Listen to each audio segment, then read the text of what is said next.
할렐루야. 아멘. 네, 반갑습니다. 이 시간에는 우리 주제를 영적 체험, 성경학교라든가 이런 주제를 가지고 잠깐 강의하도록 그렇게 되겠습니다. 빨리 앉으세요.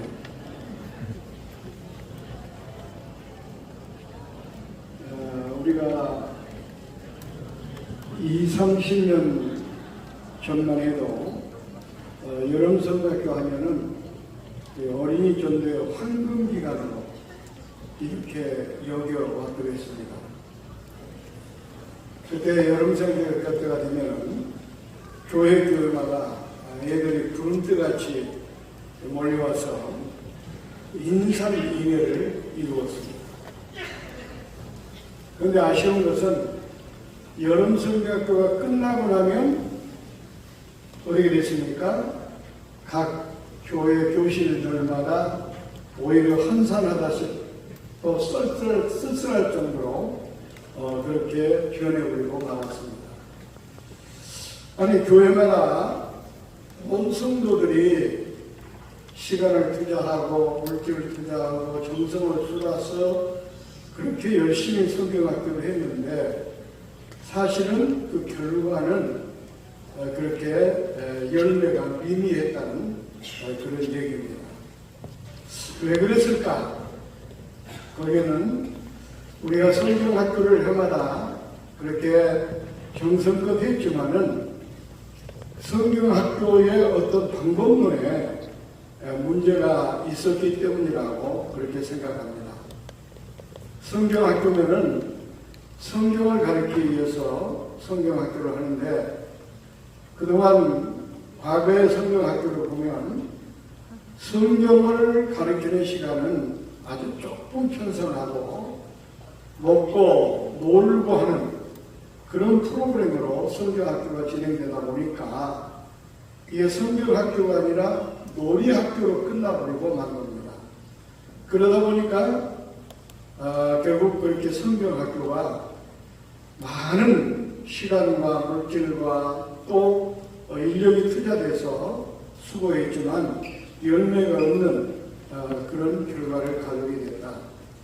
그렇지만 그나마 그래도 그때는 성경학교를 통해서 그래도 이 주일학교가 사실은 맥락을 유지해 왔던 것만은 틀림이 없습니다. 그런데 지금은 이런 성경학교마저도 어린이들이 모이지 않아서 성경학교를 하지 못하는 그런 세태가 되고 말았습니다. 지금 우리 한국교회 어떤 통계를 보니까 성경학교를 실시하지 않는 교회가 무려 지금 70%로 이렇게 껑충 뛰었다고 합니다.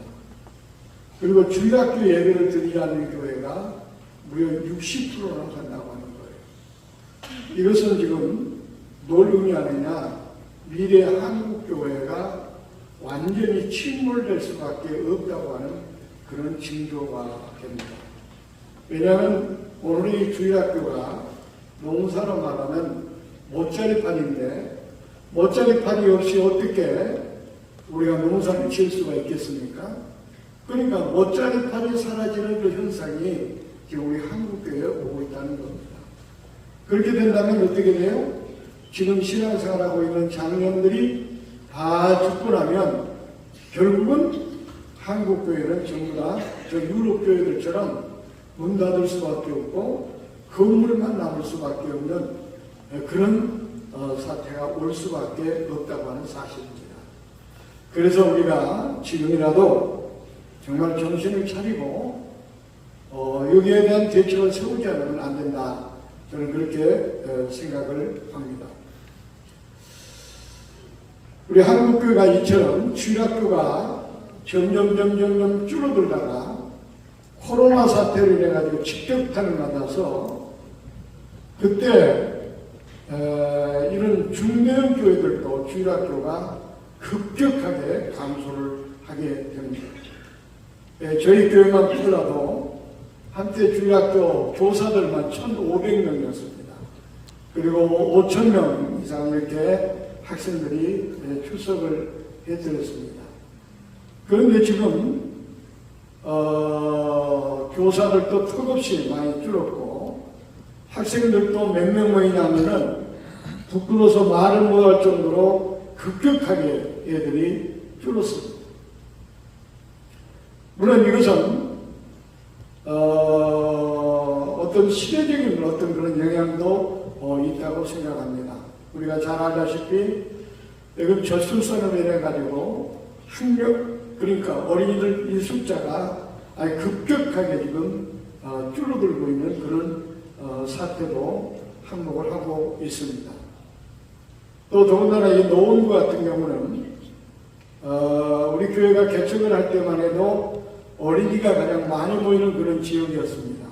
그래서 이곳에 개척을 했고 어린이를 중심으로 한 그런 교회로 이렇게 성장을 해왔는데 노원구가 60억이었는데 인구가 60억 맞죠? 60억이 아니라 60만. 나이가 지금 70이 됐습니다. 그러다 보니까 자꾸 숫자가 좀 가물가물해요. 여러분도 나이 그렇게 되면 두렵지 마세요. 60만이었는데 60만이니까 국회의원이 3명이었어요. 각별령. 근데 15만원이 줄어들었답니다. 15만. 그러다 보니까 지금 지역구가 이게 2배로 줄어들었어요. 그만큼 여기가 인구가 줄어들고 있습니다. 그래서 이쪽 당시에 초등학교가 1학년에 보통 12반 이상이었는데 작년에 보니까는 한 학년에 지금 2반, 올해는 한 반 모집됐다고 하는 그런 학교도 있습니다. 그만큼 어린이들 숫자가 이 노원구 지역에 급격하게 준 영향도 있다고 하는 것을 말씀을 드리는 겁니다. 그러다 보니까 여기가 방값이 비싸니까 젊은 사람들이 전부 다 저 위성도시로 전부 다 이사를 가는 거예요. 그래서 상대적으로 가까운 경기도 지역에는 애들이 지금 넘칩니다. 그래서 우리가 어린이 선교를 목적으로 하는 교회이기 때문에 연내에 경기도 어린이 많은 지역에다가 꽃동산 교회를 또 하나 세워서 어린이 선교를 할 그런 계획을 가지고 있습니다. 어쨌든 간에 이것이 지금 한국교회 현 주소라고 하는 사실입니다. 이렇게 나가다 보면 한국교회 미래가 없고 한국교회는 침몰할 수밖에 없다. 그래서 그나마 지금이라도 우리가 정말로 다음 세대들을 세워서 미래의 한국교회를 살리는 그런 운동을 해야 된다. 그래서 우리 교회에서 그 부분에 대해서 좀 앞장서서 이 운동을 우리 교회 주일학교만 부흥시키는 것이 아니라 한국교회 주일학교 살리기 운동을 펼칠 그런 계획을 가지고 있습니다. 그래서 이번 세미나도 이와 같이 교회에서 모든 예산을 위해서 전국에 있는 교사들에게 알려서 이번에 많이 알리지는 못했습니다. 국민을 한번 강구하기로 말하는데 이제 앞으로는 좀 많이 알려서 많은 분들이 오셔서 이와 같이 도전을 받고 지금 서울에서만 하는데 이제 전국을 돌면서 이렇게 주일학교 살리기 운동을 펼칠 그런 계획을 가지고 있습니다. 왜냐하면 이것만이 한국교회의 미래를 살릴 수 있는 일이 없기 때문에 그렇습니다. 다른 대안이 없지 않습니까? 그래서 어쨌든 간에 우리가 출산율도 높여야 되겠지만 그런 운동도 펼쳐야 되겠지만은 일단은 저출산율 가운데 있는 어린이들에게도 복음을 전해서 정말로 한국교회를 살려야 된다 하는 것이 나름대로 저희가 가지고 있는 그런 비전입니다. 그런데 왜 우리가 실패했는가? 그동안 여름성경학교를 그렇게 많이 모였을 때 우리가 제대로 그들의 성경을 가르치고 그걸 하나님의 자녀로 만들었다고 한다면 지금 한국교회 젊은이들이 차고 넘칠 겁니다. 그런데 문제는 뭐냐면 지금 젊은이들이 한국교회에서 찾아보기 힘들 정도로 한국교회가 지금 쇠퇴해가고 있습니다.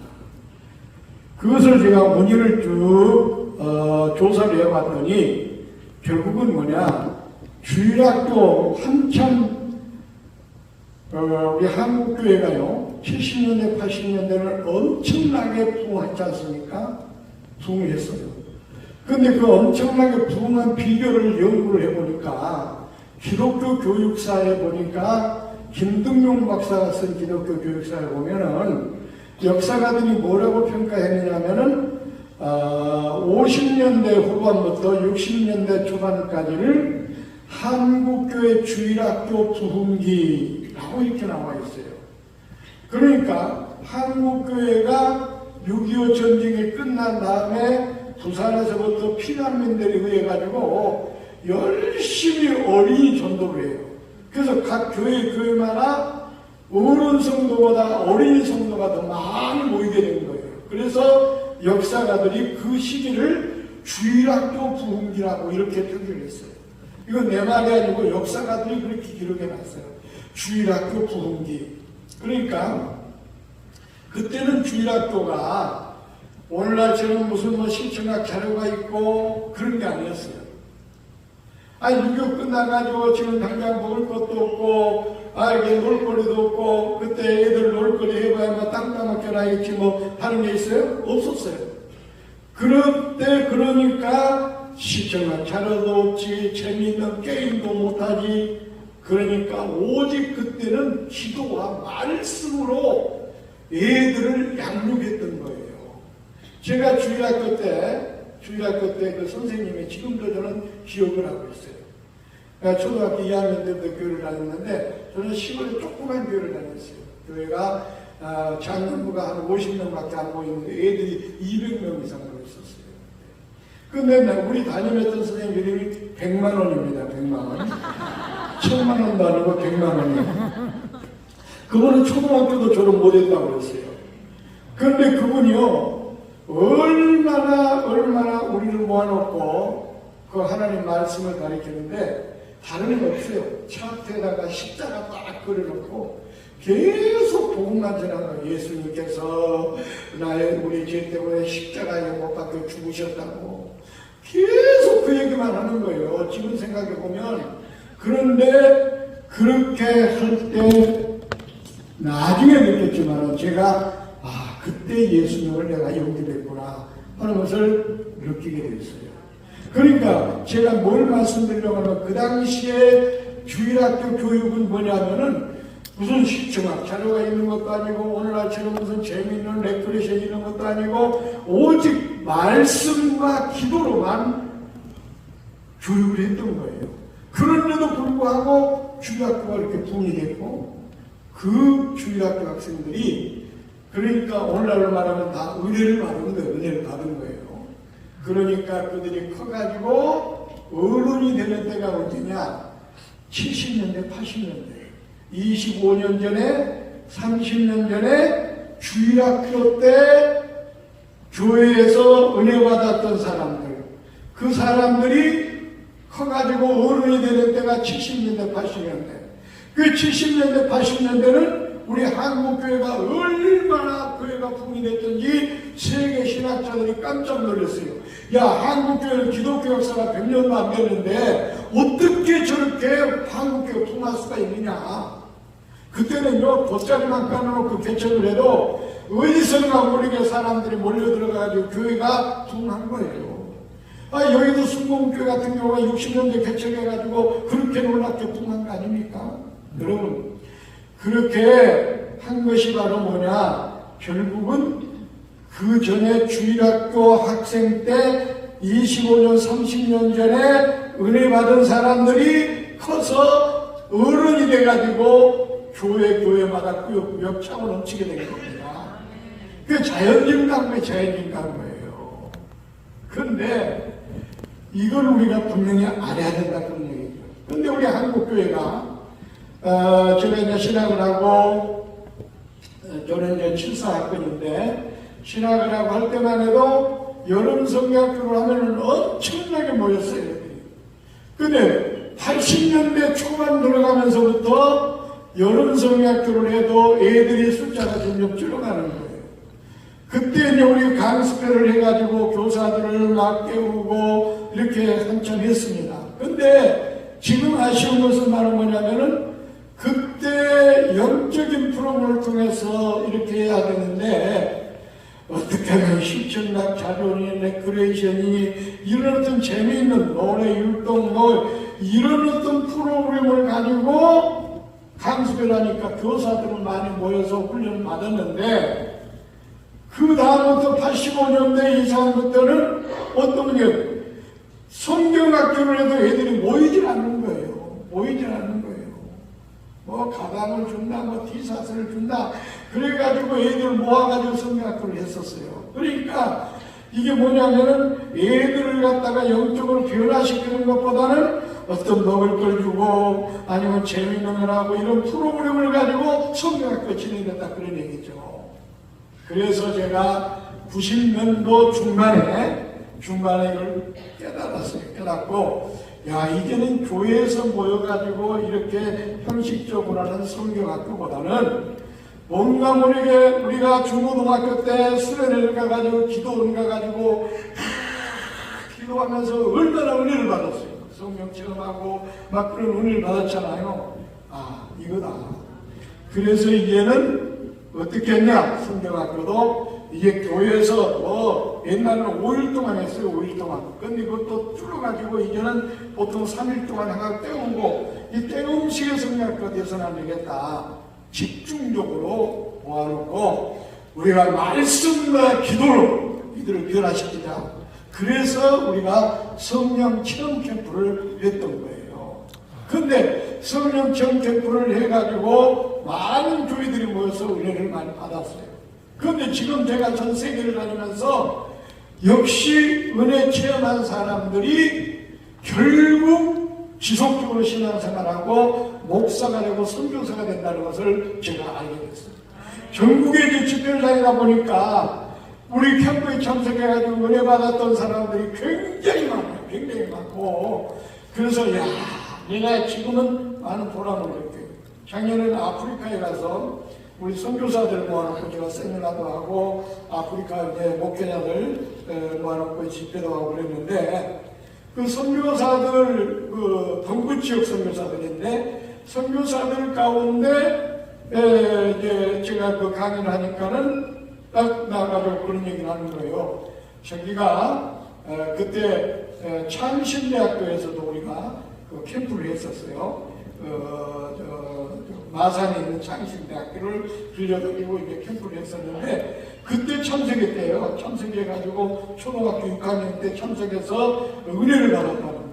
그 은혜 받아가지고 그때 막 강연도 받고 막 자기가 막 은혜를 받아가지고 그래서 자기가 목사가 되겠다고 소원을 하고 열심히 공부해서 신학교를 나오고 목사가 돼가지고 지금 아프리카에 선교사가 나왔다는 거예요. 아 그래서 야 그때 우리 캠프에 참여 정말 성령 체험하고 은혜 받은 친구들이 결국은 이렇게 지속적으로 신앙생활하고 하는구나 하는 거예요. 그런데 거기뿐만 아니라 가는 곳곳마다 그런 일들이 굉장히 많이 지금 열매로 나타나고 있다고 하는 것을 지금 말씀을 드리는 거예요. 어쨌든 간에 우리가 그동안 중학교 교육이나 그 다음에 성경학교 때 하는 교육이 사실은 잘못되었다고 하는 것을 제가 말씀을 드리려고 하는 거예요. 왜냐하면은 우리 기독교 교육하고 일반 교육하고는 이 원리 자체가 달라요. 원리 자체가. 일반 교육학을 하신 분들이 계시겠지만 일반 교육의 원리는 어떻게 나와 있어요? 우리 기독교 교육의 원리하고는 전혀 인간의 이성이나 경험을 토대하고 있다고 그랬어요. 그 인간의 이성이나 경험을 토대하고 있으니까 하나 더하기 하나는 둘이다. 이 공식을 애워가지고 머리에 애워서 이걸 지식으로 전달하는 거예요. 그 머리로 전달하는 겁니다. 일반 교육은 그래요. 하나 더하기 하나는 둘이다. 그걸 애워가지고 그걸 내가 애워서 인식하고 머리로 전달하는 거예요. 일대일관교육이에요. 일관교육. 하나 더하기 둘은 하나 더하기 하나는 둘이다. 이렇게 일반교육을 그런데 기독교 교육의 원리를 보면 그렇게 나와 있지 않아요. 기독교 교육 원론에 보니까 기독교 교육의 원리는 어떻게 나와 있느냐? 하나님의 계시를 중심 원리로 삼고 있다 그랬어요. 하나님의 계시가 뭡니까? 말씀. 이 말씀을 중심 원리로 삼고 있다는 거예요. 자, 그럼 한번 생각해 보세요. 이 말씀은 하나님 말씀인데 이 말씀이 어떻게 기록이 됐습니까? 디모데후서 3장 16절을 보니까 모든 성경은 하나님의 감동으로 기록됐다고, 영감으로 기록됐다고 그랬어요. 자, 영감으로 기록된 하나님의 말씀을 우리가 세상적인 방법으로 외워가지고 공식처럼 외워가지고 우리가 이해해가지고 머리로 전달할 수가 있겠어요? 물론 전달할 수는 있어요. 성경을 지식적으로 전달을 받을 수는 있어요. 이게 뭐냐면 바리새인과 서기관을 키우는 교육이 되는 거예요. 바리새인들 보세요. 얼마나 성경을 달달달달 외웠어요. 안식일 잘 지켰어요. 11조상을 잘했어요. 일에 2번씩 금식기도하는 신앙생활 했어요. 철저했어요. 그런데 주님께서 뭐라고 그랬어요? 이 해치한 무덤들아, 신령이 썩어있다 그 말이에요. 해치한 무덤은 페인트 칠한 무덤. 우리나라 개념에서는 이해가 안 되겠지만 이스라엘 가서 보면은 무덤이 돌무덤이에요. 돌무덤. 그러니까 오래된 무덤들은 페인트 칠을 해요. 페인트 칠을. 그러니까 해치한 무덤은 페인트 칠한 무덤. 그런데 그 무덤은 밖에서 볼 때는 페인트 칠했으니까 아주 깨끗하게 보이지만 속은 뭐예요? 썩은 송장이 들어있잖아요. 회칠한 무덤아, 그 말은 심령은 썩어있다 그 말이에요. 심령은 썩어있다. 바리새인들이 그렇게 11조상을 잘하고 안식을 잘 지키고 1년에 2번씩 금식 기도하면서 신앙생활을 했는데 회칠한 무덤 썩어있다 그 말이에요. 우리 기독교는 뭐예요? 심령의 종교예요. 심령의 종교. 기독교 교육의 목적이 뭔 줄 아십니까? 심령을 변화시켜서 예수 그리스도를 닮도록 하는 게 기독교 교육의 목적이에요. 알겠습니까? 이 말을 좀 더 구체적으로 말하면은 예수의 복음을 전해가지고 그 심령을 변화시키는 것은 뭘 말해요? 예수님께서 나의 죄 때문에 십자가에 죽으셨다는 사실을 고백하게 하고 거듭나게 해가지고 그 다음에 거듭난 다음에 예수님처럼 살도록 만드는 게 우리 기독교 교육이다 그 말이에요. 알겠습니까? 그런데 우리는 어떻게 했어요? 성경을 마치 지식적으로는 전달했다는 거예요. 이게 그 큰 맹점입니다. 이게 큰 맹점이에요. 제가 어떤 책을 읽다가 존 웨슬러의 에 대한 그 글을 읽고 아주 공감이 됐어요. 그래서 그 얘기를 조금 제가 하고 넘어가려고 합니다. 그 얘기를 하기 전에 영적인 체험에 대해서 지금 얘기를 하니까 아까 우리가 하고 있는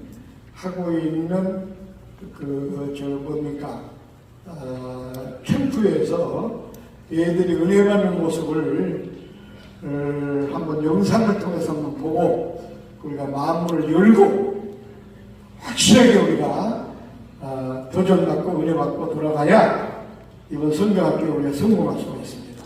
그래서 영상을 한번 틀어주시기 바랍니다.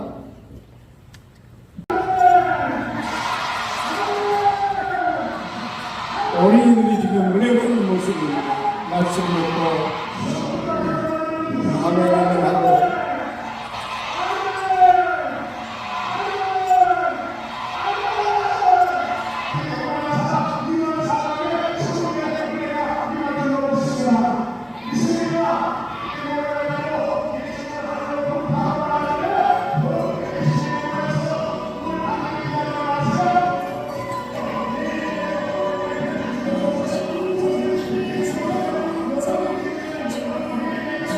말씀 듣고 이제 기도할 때 애들이 보면은 가슴을 쥐어뜯고 통에 자복하며 눈물을 흘리면서 회개하고 하는 그런 장면들이 나옵니다.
네. 어렸을 때 이렇게 성령 체험하면, 영적 체험을 하면은 절대로 주님 떠나지 않습니다. 제가 보니까, 그동안 목회하면서 보니까, 결국 영적 체험을 하는 사람들이 어떤 시련이 와도 흔들리지 않고, 그렇다고 해가지고 말씀을 배제한 상태로 너무나 영적 체험만 강조하면 신비주의에 빠집니다. 그러니까 말씀에 기반해서 그런 영적 체험이 이루어져야 절대로 주님을 떠나지 않는다는 겁니다. 그렇게 해야만 성공적인 선교학교가 될 수가 있다. 저는 요한 웨슬리 아까 얘기를 좀 했는데 이 글을 읽고 제가 너무 공감이 돼서 잠깐 말씀을 드리려고 합니다. 우리가 잘 아는 요한 웨슬리는 아주 훌륭한 사람이죠. 감리교 창시자이기도 합니다. 그런데 그분이 당시에는 옥스퍼드 대학이 아주 최고의 명문대학이었습니다. 거기서 신학을 하고 이제 목사가 돼가지고 선교를 미국으로, 선교지인 미국으로 갑니다. 영국에서 미국으로 배를 타고 가는데 아니 나쁜 일을 하러 가는 것도 아니고 복음을 전하기 위해서 가는데 갑자기 폭풍이 몰아쳐가지고 배가 파선의 위기를 맞이하게 됐어요. 그러니까 이 웨슬리는 너무너무 겁이 나는 거예요. 아니 이렇게 복음을 전하러 가는데 왜 하나님께서 이렇게 폭풍을 일으켜가지고 나를 이곳에 죽게 만드는가. 그래서 무서워가지고 불안과 공포에 휩싸여가지고 나는 이게 끝나는구나 하고 있는데 한쪽에서 보니까 막 기도 소리가 들리고 찬송 소리가 들리더라는 거예요. 아니 다른 사람들은 무서워서 벌벌 떨고 죽는다고 불안과 공포에 빠졌는데 어찌된 사람들이 저렇게 찬송을 부르고 있을까. 가까이 가서 보니까 이 사람들은 그런 위협 속에서도 불구하고 막 기쁨이 넘치더라는 거예요. 찬송을 하고 기도를 하고 그렇게 평안감을 하더라는 거예요. 그래서 이분이 도대체 저 사람들은 어떤 사람들인가 봤더니 모리비안 행제단이라는 사람들이었습니다. 나는 목사인데도 불구하고 공포에 휩싸여 어찌할 바를 모르고 있는데 어떻게 저렇게 편안하게 찬송을 부릴 수 있을까? 그 사람들은 바로 침례계 계통의 하나의 어떤 그런 모리비안 종파라고 할 수가 있죠. 형제단들이라고 하는 그런 사람들이었습니다. 그래서 웨슬리는 미국에 도착하자마자 아마 그분들의 찬송 때문에 제가 파손되지 않고 그들이 도착한 것 같아요. 어쨌든 간에 미국에 도착을 하자마자 이 모리비안 지도자를 찾아갔습니다. 그 지도자가 스핑커 버그라는 사람인데 그 사람을 찾아가가지고 도대체 당신들은 어떤 신앙을 가지고 있기에 그런 어떤 공포 가운데서 찬송을 할 수가 있습니까? 이렇게 물어봤다고 합니다. 그러니까 그 스핑커 목사님께서 그 웨슬리에게 이렇게 말을 했대요. 당신은 예수 그리스도가 누구신지 모르십니까? 이렇게 물어보더라는 거야, 목사한테. 그러니까 그분이 누구인지를 분명히 나는 알고 있습니다. 그러니까 그럼 그분을 체험했습니까? 라고 이렇게 물어볼 때 거기서 말문이 막혔습니다. 우리 형제들은 그분을 체험했기 때문에 그런 풍랑도 죽음도 절대로 두렵지 않습니다. 그래서 웨슬리라는 사람은 모태신앙으로 전하 명문대인 옥스퍼드 대학 신학부를 졸업했고 누구보다도 성경도 잘 알고 독실한 신자라고 자랑을 살았는데 내가 가짜 신자구나 하는 걸 그때 깨닫게 됐다는 거예요. 그리고 그 목사님께 그렇게 스페킹버그 목사님께 그렇게 얘기했다고 합니다. 당신들의 신앙은 참 신앙입니다. 그래서 그 선교를 때려치우고 다시 돌아와서 그 모리비안 선교단의 모임에 참석을 해요. 그 1738년도에 모리비안 교도의 모임에 참석을 했다가 거기서 이분이 깨집니다. 간증을 듣다가 가슴이 갑자기 뜨거워지고 그때 눈물이 나고 그때 체험을 하게 됐어요. 성령 체험을 하게 됐습니다. 그래가지고 그는 새로운 선교의 비전을 가지고 그 영적 체험한 그 능력을 가지고 영국의 잠자는 신앙을 깨워 부패한 사회를 정화시키는 그런 훌륭한 인물이 되었습니다. 여러분, 똑같은 목사지만은 성령 체험한 것과 체험하지 않은 것, 영적인 체험을 한 것과 체험하지 않은 것, 지식적으로 신학을 공부해가지고 신앙생활하는 것과 체험하고 나서 신앙생활하는 것과는 이렇게 엄청난 차이가 있다는 것을 우리가 분명히 알아야 된다 그 말입니다. 그래서 우리가 여름 성경학교를 하는 목적이 뭡니까? 여름 성경학교를 통해서 어린이들로 하여금 체험적인 신앙을 갖도록 해야 된다. 어렸을 때는 체험을 하면 평생 주님을 떠나지 않고 신앙생활하게 됩니다. 이것이 바로 한국교회를 살리는 길이라고 저는 그렇게 생각합니다. 아멘. 자, 본론 들어가세요. 시간이 13분밖에 안 남아가지고 큰일 나. 본론에 들어갑니다. 성경학교를 만든 목적을 우리가 알아야 돼요. 목적. 원래 이것이 1894년도 미국의 침례교회 목사에 의해서 성경학교가 시작이 됐습니다. 이 성경학교를 왜 시작하게 됐느냐?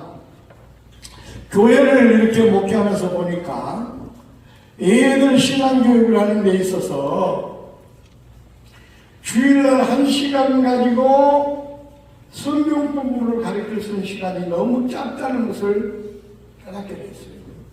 그것도 그냥 시간에 쫓기다시피 하면서 교육을 하다 보니까 정말로 하나님의 자녀다운 자녀로 양육할 수가 없다. 그래서 그 목사님이 생각한 게 뭐냐? 방학을 이용해서 집중적으로 저희들은 성경을 가르쳐서 신앙 교육을 하지 않으면 안 되겠다. 그래가지고 시작된 게 바로 성경학교입니다. 바케이션 바이블 스쿨이라는 그런 타이틀을 가지고 그때 1894년도에 시작이 됐어요. 그러니까 성경학교를 하는 목적이 뭐냐면은 성경을 집중적으로 가르쳐서 신앙 교육을 집중적으로 하겠다는데 그 목적이 있는 거예요. 그렇지 않습니까? 그래서 우리나라는 1922년도에 정동 강리교에서 최초로 50명의 교사들이 200명의 학생들을 모아놓고 성경학교를 최초로 했다는 그런 역사적 기록을 찾아볼 수가 있어요. 그때부터 우리 한국에도 여름 성경학교가 계속 진행되어 왔습니다. 그런데 문제는 뭐냐? 성경학교가 진행되는 과정 속에 있어서 세월이 흐르면서 이것이 하나의 성경을 가르치는 성경학교가 아니라 그래서 초창기 때 정말로 6.25가 끝난 다음에 50년대 본반부터 60년 초반까지 했던 그런 어떤 성경학교하고는 지리자는 그런 어떤 형태로 바뀌었다는 거죠. 놀이학교로 바뀌었다는 거예요. 그러다 보니까 결국은 지금 성경학교 끝나고 나면 오히려 자리가 텅텅 비는 그런 한국교회가 되고 말았다 하는 것입니다. 그렇습니다. 그렇기 때문에 중요한 것은 바로 뭐냐? 우리는 방법이 없어요. 방학을 이용해서 집중적으로, 우리도 그렇지 않습니까? 주일날 1시간 가지고 하나님의 자녀로 만든다는 것은 우리 한계가 있어요. 그것도 지금 보면 시간에 쫓겨가지고 공부와 하나님의 말씀을 가르치는 시간은 어떻게 1시간 동안에서 한 20분 정도 15분 정도 출석 부르고 뭐하고는 15분도 안 돼요, 사실. 그 시간을 가지고 정말로 하나님의 말씀을 제대로 가르쳐서 그들을 갖다가 변화시킨다고 하는 게 얼마나 한계가 있냐 그 말입니다. 그래서 우리는 방학을 이용해서 이를 집중적으로 신앙교육을 해서 이들을 변화시켜야 된다 그 말이에요. 그래서 이제 방법을 말씀드립니다. 그래서 저는 과거에 했던 대로 그냥 이렇게 한 3일 동안 노래 1등 20분, 데코레이션 10분, 그 다음에 또 무슨 간식 타임, 그 다음에 또 그 다음에 설교, 그 다음에 또 공과 공부, 그 다음에 다른 어떤 만들기 활동, 이런 틀에 박힌 어떤 프로그램을 해가지고 형식적으로 성경학교를 하지 말고 어떻게 해야 돼요? 우리 초창기 때처럼 애들 모아놓고 부흥회식을 해야 돼요. 부흥회식. 한국교회도 보세요. 한국교회가요 60년대 70년대 초까지만 해도요 완전히 부흥했어요. 얼마나 부흥회가 열풍이었던지 나는 중학교 다닐 때 고등학교 다닐 때도요 부흥회를 열심히 참석했어요. 열심히. 그때는요 교파가 달라도 어느 교회에서 부흥회한다 하면은 보따리를 싸들고 은혜 받으려고 얼마나 사람들이 모였습니까? 여름철이 되면 기도원마다 꾸역꾸역 모여들어가지고 늦게 가면 자리가 없어가지고요 막 길바닥에서 잠을 자면서 집에 참석하고 그랬어요. 하늘산 기도원 같은데 얼마나 잠을 쳤습니까? 근데 보세요. 참 중요하기 때문에 얘기해요. 그때 신앙이요 우리 한국교회의 부흥을 하는 견인 역할을 하는 거예요. 그래서 그때 70년대 80년대에 바로 60년대 그와 같이 부흥회를 통해서 은혜 받은 성도들에 의해서 교회가 이렇게 성장을 했어요. 아멘. 그런데요 참 안타까운 것은 우리 한국교회 프로그램이 어떻게 바뀐가 아십니까? 70년대 들어가지고요 70년 중반 80년대 들어오면서 80년 초반까지 성경 공부 붐이 일어났어요. CCC를 중심으로 해서 그러니까 파라처치라고 그러는데 파라처치에서부터 그 IOF라든지 CCC는 성경 공부가 시작됐거든요. 근데 그것을 조임해가지고 교회에서 성경 공부 붐이 일어납니다. 그래가지고 무슨 훈련 다 이름은 말이 없겠습니다. 그렇게 이제 흘러가는 거예요. 그러다 보니까 어떻게 돼요? 상대적으로 기도원 집회가 또 사라지는 거예요. 철학 기도가 없어졌어요. 과거에는요, 철학 기도를 우리가 밤새도 했어요. 밤새껏. 그런데 철학 기도를 또 철학 기도가 신약 기도로 변해가지고 한두 시간, 보통 1시간 하고 끝나는 그런 식이 됐어요. 지금 생각해보니까, 우리도 거기에 편승했구나 하는 것을 제가 느꼈어요. 그러는 동안 어떻게 됐습니까? 한국교회가요, 지식적인 신앙을 변해가고 나갔어요. 그래서 결국은 그냥 세태가 된 거예요. 세태가 된 거예요. 이걸 알아야 돼요.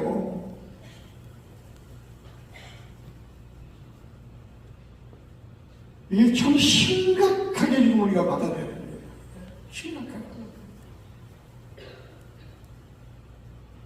성경 공부 어떤 과정을 내가지고 수료증을 주면서 이 수료증을 받아야만 또 참 신자인 것처럼 아니거든요. 물론 성경 공부 중요합니다. 바로 알고 우리가 믿어야죠. 중요해요. 그러나 중요한 것은 뭐냐, 그것이 전부가 돼서는 안 돼요. 지식적인 걸 가지고는 안 된다는 거예요. 은혜를 받아야 됩니다. 아까도 말씀드렸지만은 우리 심령이 변화가 돼야 돼요. 심령이 변화가 돼요. 그래서 이런 얘기 하다 보면 너무 시간이 가기 때문에 제가 말씀을 드릴 수가 없습니다만은 우리가 이런 부분들을 우리가 좀 알고 지금 세계적으로 제가 연구를 해보니까요. 그래도 지금 미국 교회도 지금 못 낳는 교회가 속출하고 있습니다. 영국은 이미 지금 기독교인이 3%밖에 안 돼요. 기독교 종주국이. 지금 교회들이 다 문 닫았어요. 관광지로 변하고요. 술집으로 변하고요. 그냥 문화센터로 변하고요. 철저 넘쳐 있고요. 영국 가보세요. 지금 교회들이 다 그래요. 그렇게 경장했던 건물들이. 그런데 우리 한국도 그렇게 지금 흘러가고 있다는 것을 여러분 아셔야 돼요. 그런데 왜 이렇게 됐느냐? 미국 교회가 왜 그렇게 됐느냐? 바로 가슴으로 신앙생활하는 거 아니라 머리로 신앙생활하는 그 흐름 때문에 그렇게 됐다니까요. 그런데 우리 한국이 지금 그 전체를 밟아가고 있어요. 지금. 부흥하고 있는 교회들은 미국 교회도 크게 부흥하고 있는 교회들이 있거든요. 보면은 아쉽게도 오순절 교통의 교회가 부흥을 하고 있어요. 부흥하고 있어요. 이건 뭘 말하느냐? 이거 장로의 목사가 무슨 오순절을 갖다가 주장하는 건 아니고, 이 사람들은 어떤 때는 지식적인 신앙보다는 가슴으로 신앙생활하는 사람들. 근데 또 그 사람들은 너무나 성경을 갖다가 공부를 안 하고 너무 기도만 하고 은혜만 받으려 하다 보니까 심리주의에 빠지는 그런 잘못된 사상도 있습니다. 그래서 이것은 말씀을 중심으로 한 그런 영풍이 일어나야 돼요. 아멘. 그래서 저는 그렇게 주일학교도 교육이 돼야 된다 그런 얘기입니다. 지식적으로 해서는 안 돼요. 그러기 위해서는 어떻게 해야 돼요? 우리 교사들이 먼저 은혜를 받아야 돼요. 아멘. 왜요? 머리로 전달하는 게 아니고 가슴으로 전달하는 거기 때문에, 네? 가슴으로 전달하는 거기 때문에, 여러분, 목회자들도요, 아무리 칭찬일수같이 설교를 잘하고 그런다 할지라도 은혜 받지 못한 사람들은 감동이 없어요. 열매가 없어요. 설교 들을 때는 좋은 것 같은데 나중에 보면 남는 게 없어. 그래서요, 어떻게 되냐, 기독교 교육은 계시를 중심으로 삼고 있다고 머리로 전달하는 게 아니고 가슴으로 전달하는 거예요. 내가 은혜를 받아야 돼요. 그래서 사도행전 1장 8절에 우리 주님께서 뭐라고 그랬어요? 베드로 보세요. 베드로가 3년 반 동안 예수님을 따라다니면서 얼마나 많이 배웠어요? 얼마나 많이 훈련 받았어요? 그런데 3년 반 동안 예수님 따라다니면서 배웠던 지식 가지고 훈련 가지고 뭐였어요? 한 사람도 영혼도 구원하지 못했어요. 응? 실패자가 됐어요. 오히려 그 스승을 모른다고 부인했어요. 저주까지 했어요. 이게 뭐냐? 3년 동안 예수를 따라가던 지식, 경험, 훈련이에요. 훈련의 결과예요. 그랬던 베드로가 어떻게 됐어요? 마가의 다락방에 엎드려가지고 성령 체험을 하지 않습니까? 성령 체험을 하고 나서는 한 번 설교로 3,000명을 변화시켰어요. 아멘. 3,000명. 여러분, 이게 굉장히 중요한 겁니다. 굉장히 중요한 거예요. 우리 교사들이 어떻게 해야 돼요? 얘들이 그런 변화가 들어오려면 기도해야 돼요. 기도. 아멘. 그리고 성령 충만해야 돼요. 아멘. 그래서 그들에게 복음을 전하면 그들의 감동이 되어서 변화를 받는 겁니다. 이번 염소학교를 할 때는요, 그렇게 해야 돼요. 기도하는 시간 많이 가지세요. 중요한 것은 뭐냐면 기도원이나 이런 데 들어가가지고 집중적으로 그냥 계속 찬송하고 기도하고 말씀 듣고 계속해서 붕괴를 해야 돼요. 붕괴를. 성경학교를 옛날식으로 그렇게 하지 말고 이렇게 붕괴해서 은혜 받도록 만들어야 돼요. 그 은혜 받으면, 그 변화 받으면 교회 떠나지 않습니다. 이걸 말씀드리려고 여러분들은 오늘 요새 초청한 거예요. 물론 가는 것도 다 좋지만 가장 중요한 겁니다. 근데 좀 애들 숫자가 없다 보니까 몇 명 모아놓고 기도원 가가지고 집회하는 것도 사실은 이게 좀 큰 교회들은 가능하지만 작은 교회들은 또 그것도 힘들잖아요. 그래서 그것을 해서 우리가 교파를 초월해서 모아가지고 캠프를 하는 거예요. 그러니까 오히려 전문기관에다가 위탁을 해가지고 2박 3일 동안 교사들도 참석하고 애들도 참석해가지고 은혜 받는 거, 이게 중요합니다.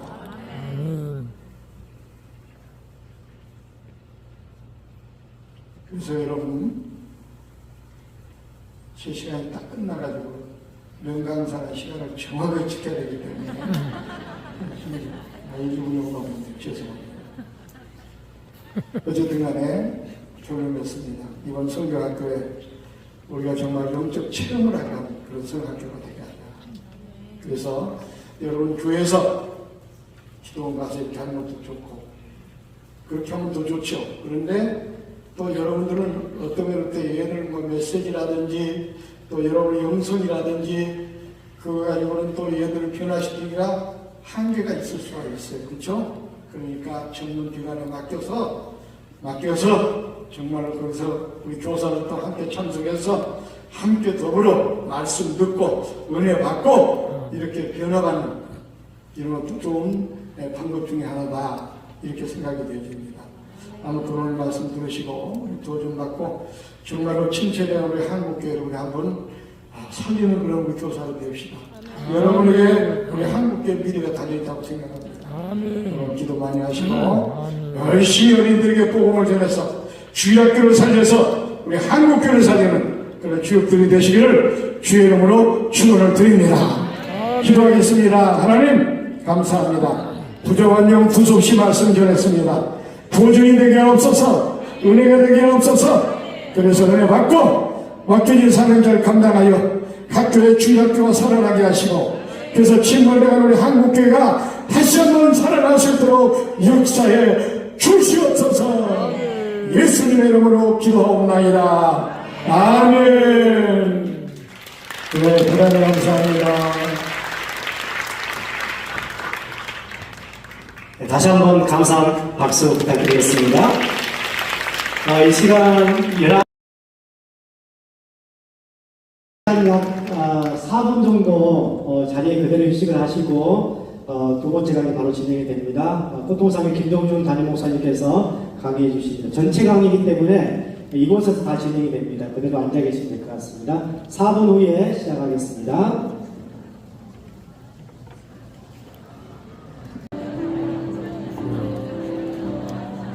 침몰된 주일학교 회복을 위한 교사 특별 세미나가 잠시 후에 강사 김종준 목사님을 강사로 모시고 잠시 후에 시작되겠습니다. 교사 특별 세미나 할렐루야.